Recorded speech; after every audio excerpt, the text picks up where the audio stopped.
Muy buenos días. Agradezco mucho la invitación a la Sociedad de Gastroenterología del Estado de Nuevo León para participar en este congreso internacional. Les voy a hablar sobre escenarios clínicos en el manejo del paciente con esófago de Barrett.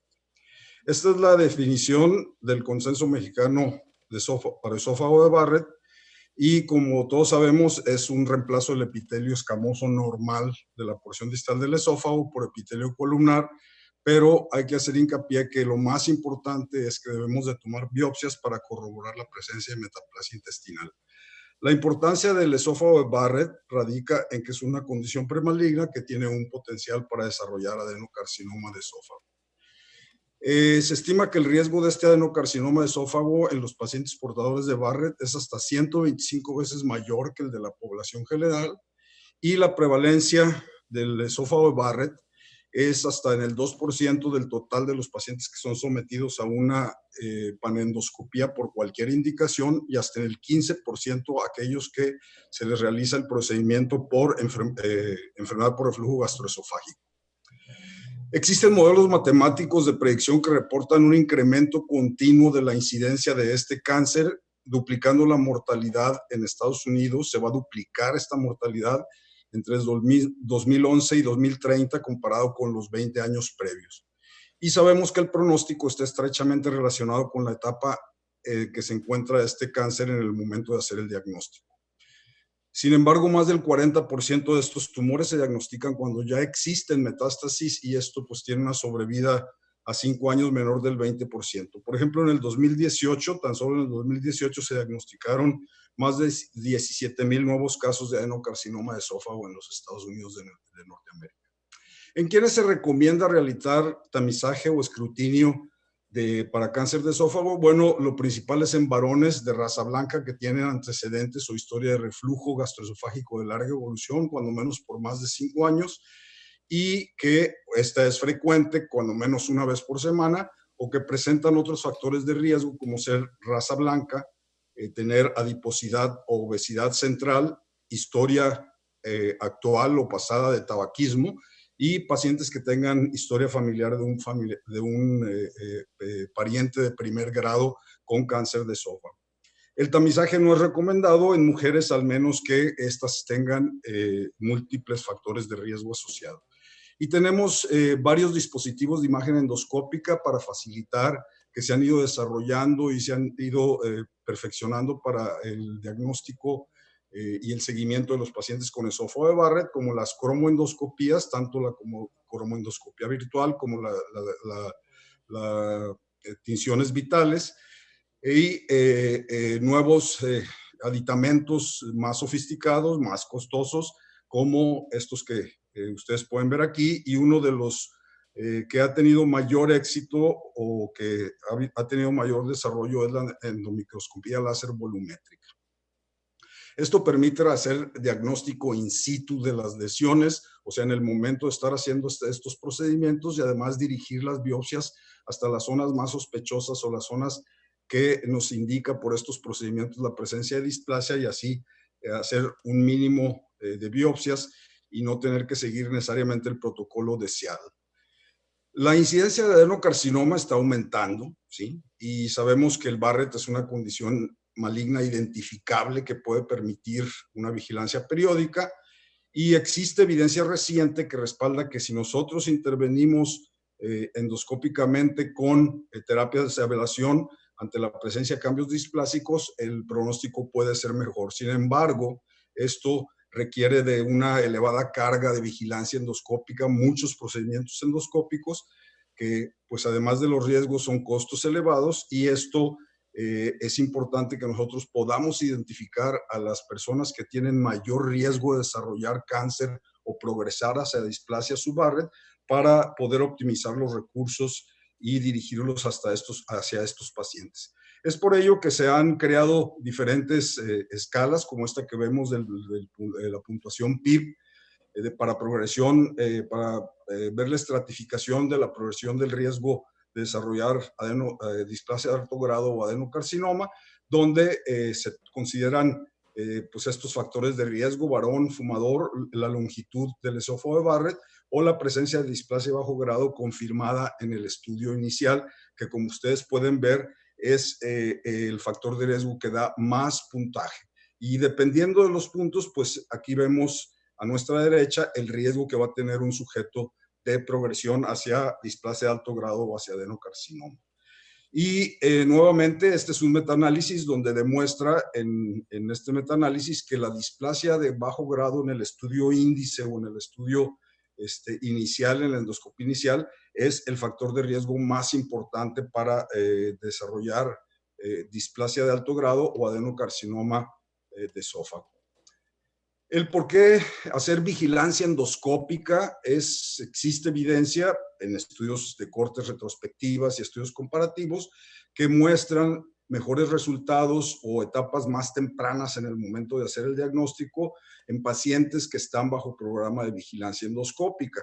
Sin embargo, también hay varios estudios retrospectivos que no han encontrado ningún beneficio de la vigilancia y han llegado incluso a la conclusión opuesta, de tal manera que lo ideal sería que contáramos con un ensayo controlado aleatorio para poder explicar estos factores y estos sesgos de confusión. Se está llevando a cabo este estudio que se empezaron a reclutar desde el 2015 pacientes con esófago de Barrett, es el estudio BOSS. Se piensa tener los resultados en 10 años, o sea, para el 2025. Es un ensayo multicéntrico de grupos paralelos pragmáticos que han sido aleatorizados a 2 brazos, 3.400 pacientes con Barrett y seguimiento a 10 años. De tal manera, no es un estudio cegado que vamos a tener los resultados iniciales de este estudio controlado en unos 5 años más. Las diferentes sociedades y asociaciones nacionales e internacionales, europeas, las de los Estados Unidos de Norteamérica, tienen estas recomendaciones que ven ustedes al lado derecho sobre cuál es el intervalo recomendado para los pacientes con displasia de bajo grado, el intervalo de vigilancia. Y no voy a leer eso, nada más quiero que ustedes observen lo que pongo en rojo, cómo todas estas sociedades y asociaciones, ante la presencia en un estudio índice de displasia de bajo grado, es indispensable que sea confirmada esta por un segundo patólogo experto en patología gastrointestinal. ¿Y por qué debemos de confirmar la presencia de bajo grado? Porque muchas veces una esofagitis presente nos puede, o al patólogo lo puede confundir con la presencia de una displasia de bajo grado o incluso de alto grado del proceso inflamatorio agudo del esófago. Y en estos 2 grandes estudios, el SURF, que es un multicéntrico europeo, y el AIM Dysplasia Trial, que es el estudio multicéntrico de los Estados Unidos, ellos encontraron que había resolución espontánea de la displasia. Fíjense, hasta en el 28 y en el 22% de los pacientes que fueron incluidos en estos estudios, de tal manera que pues la ablación que se les realizó o se les realizaría sería innecesaria en 1 de cada 4 pacientes, porque 1 de cada 4 presenta resolución espontánea de la displasia de bajo grado. Y recordemos que pues tienen eventos adversos, el más frecuente es la estenosis, que afortunadamente se puede resolver con dilataciones, pero también debemos de considerar los costos directos e indirectos, ya que estos pacientes también tienen que seguir bajo vigilancia endoscópica, o sea, eso implica que hay que realizarle múltiples endoscopías. ¿Y cuáles son las estrategias de tratamiento para el esófago de Barrett? Bueno, después de haber hecho un diagnóstico inicial y haber confirmado este diagnóstico por histología, el manejo va a incluir todos estos 5 puntos, obviamente dependiendo del grado de displasia presente, así como de la presencia de factores de riesgo. Nuevamente, esto es muy importante que hagamos una evaluación de los factores de riesgo de manera independiente en cada paciente. Y estas son las opciones terapéuticas: la supresión farmacológica de la secreción de ácido, o ponerlos en un programa de vigilancia periódica, intentar estrategias de quimioprevención, no solamente con IVP, sino se puede incluir en protocolos con estatinas o con AINE, o pacientes que definitivamente se les ofrece alguna terapia de ablación endoscópica, como vamos a mencionar las alternativas, con o sin resección endoscópica de la mucosa previa, o definitivamente si hay ya un adenocarcinoma in situ, pues hay que pensar en la posibilidad de hacer una resección quirúrgica del esófago o esofagectomía. Rápidamente, en cuanto a la supresión farmacológica de la secreción ácida, este es un metaanálisis de 7 estudios, casi 3,000 pacientes con Barrett, con Barrett no displásico o de bajo grado, y vean cómo en este metaanálisis, al hacer el análisis final, se llega a la conclusión que el consumo de inhibidores de bomba de protones disminuye el 71% del riesgo de progresión hacia displasia de alto grado y hacia adenocarcinoma de esófago. Yo creo que el estudio que más apoya esta conclusión de este metaanálisis es un estudio más reciente que se publicó después de este metaanálisis, que es el estudio ASPECT, donde participaron 84 centros en el Reino Unido y uno en Canadá. Este es el ensayo aleatorizado de mayor tamaño que alguna vez se haya publicado en Barrett. Incluyó más de 2,500 pacientes con un promedio de seguimiento de 9 años y fueron aleatorizados en 4 grupos a recibir esomeprazol a dosis altas, 40 miligramos 2 veces al día con o sin aspirina, o a dosis bajas, esomeprazol 20 miligramos 2 veces al día con o sin aspirina. Esos formaron los 4 grupos. Y el análisis final de este estudio interesante concluye que dosis altas de un IBP, o sea, 40 miligramos 2 veces al día, protegen contra el desarrollo de displasia de alto grado, adenocarcinoma y muerte por causas relacionadas a que fue el desenlace final primario. Y los datos sugieren que los efectos de ambas terapias, o sea, del esomeprazol más aspirina, son aditivos, ya que el grupo que tomó ambos fármacos fue el que obtuvo mayor beneficio, como podemos ver en esta curva en la línea roja, ¿sí? Estos son los que tomaron dosis altas de esomeprazol más aspirina y vean el número necesario a tratar para prevenir un evento de inhibidor de bomba de protones 34 y de aspirina 43. En cuanto a las terapias endoscópicas, estas son las diferentes modalidades de ablación o erradicación endoscópica, divididos como procedimientos, métodos térmicos, mecánicos, fotoquímicos y otros. Y los que les pongo aquí en azul son los que siguen utilizándose o sigue habiendo cada día más experiencia. Los demás han sido abandonados debido a su baja eficacia o altos eventos adversos. Aquí tenemos, por ejemplo, la ablación con radiofrecuencia con resección endoscópica de la mucosa de lesiones visibles o lesiones detectadas con displasia, lo cual se hace primero con una simple ligadura y después un asa de polipectomía y posteriormente se realiza con este balón de radiofrecuencia la ablación circunferencial del esófago en 2 o 3 sesiones en promedio. Aquí este es del estudio SURF europeo multicéntrico que les mencioné. Este es un seguimiento a largo plazo, a 6 años o 73 meses. Este estudio había aleatorizado inicialmente 136 pacientes con Barrett y displasia de bajo grado a recibir radiofrecuencia o vigilancia endoscópica en grupos iguales, ¿no? Después de esta media de seguimiento de 76 meses, se observó que los pacientes en el grupo que había recibido radiofrecuencia, solamente uno desarrolló displasia de alto grado o cáncer en comparación con 23 en el grupo que estaba bajo vigilancia endoscópica. De tal manera que hubo una reducción del riesgo absoluto del 32.4% y el número necesario a tratar fue del 3.1%. De tal manera que con esta ablación con radiofrecuencia se logró una erradicación completa de metaplasia intestinal en el 91% y una erradicación completa de la displasia de bajo grado en el 96% de los pacientes. Este es un metaanálisis publicado recientemente sobre estas terapias de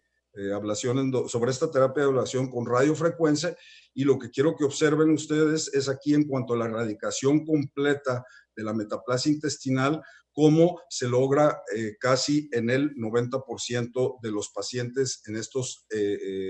8 estudios que fueron incluidos en este análisis. Y en cuanto a progresión de estos 8 estudios, en 3 tenían información acerca de la progresión hacia displasia de bajo grado de displasia de bajo grado a displasia de alto grado o a cáncer, y vean qué interesante cómo de los pacientes que fueron tratados con radiofrecuencia, solamente 4 progresaron a displasia de alto grado o a cáncer, mientras que los que estaban bajo vigilancia endoscópica, 57 progresaron,